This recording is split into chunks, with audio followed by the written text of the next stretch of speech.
চিবাই যাবো আই তো দরজা খুলে দিবি না নেদ নেদ নেদ নেদ নেদ নেদ ও কাটি ভাই ইয়া দরজা খান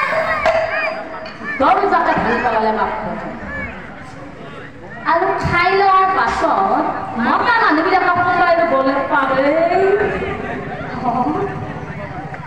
সেইকাৰণে কৈছে যে কলিৰ যুগত এনেকুৱা কিছুমান মানুহ ওলাব লোকক দেখাই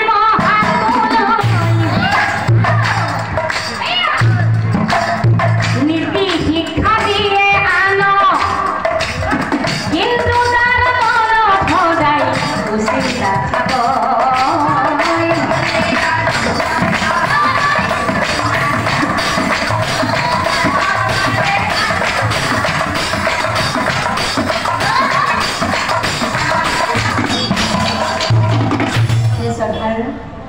নাম ধৰি বুজি গ'ল আপোনালোকে নিশ্চয় ৩ নম্বৰ প্ৰশ্নৰ উত্তৰটো বুজি পাইছে ইয়াত আৰু মই বেলেগ কৰি ভাঙি আৰু বেলেগ কৰি বুজাই ক'ব নালাগে বুজি পাইছেনে বাৰু পাইছে নহয় জানো এতিয়া চাওকচোন বাৰু ৰাইজ কথা শুনি কাম কৰি মহাচিন্তা কৃষ্ণৰ চৰণে ধৰি কৃষ্ণৰ চৰণে ধৰি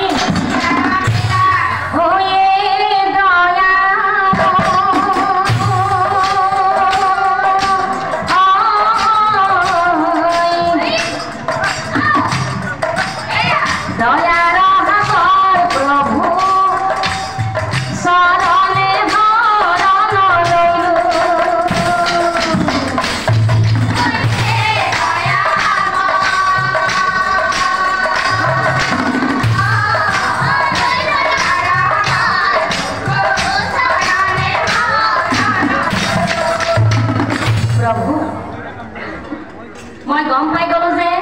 তুমি মনুষ্য নহয় কিয়নো প্ৰভু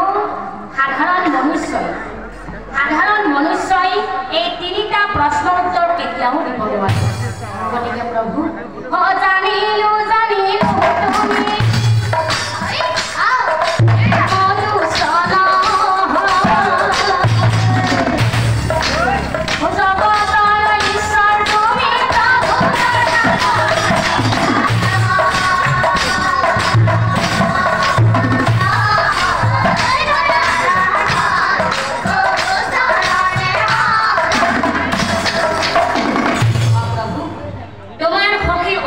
তুমি বন্দী কৰি ৰাখি থৈছিলোঁ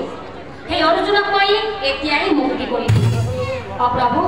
তোমাৰ সখী অৰ্জুনক মই এতিয়াই মুক্তি কৰি দিছোঁ কিন্তু প্ৰভু তুমি মোক এটা প্ৰশ্নৰ উত্তৰ দিয়া আচলতে তুমি যে মোক কলিৰূপে স্বজন কৰিলা কিয় কলিৰূপে স্বজন কৰিলা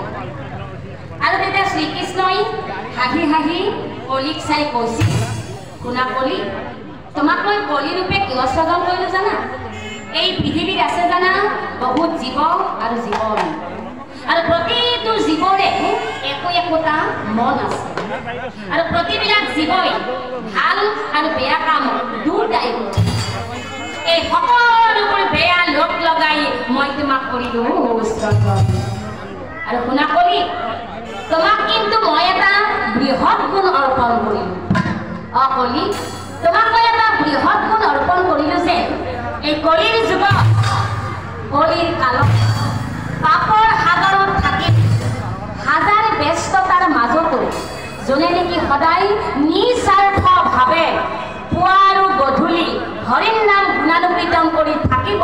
সেই হ'ব আচল কলি তোমাৰ বৃহৎ গুণটো হৈছে যে কলিৰ যুগত হৰিৰ নামেই শ্ৰেষ্ঠ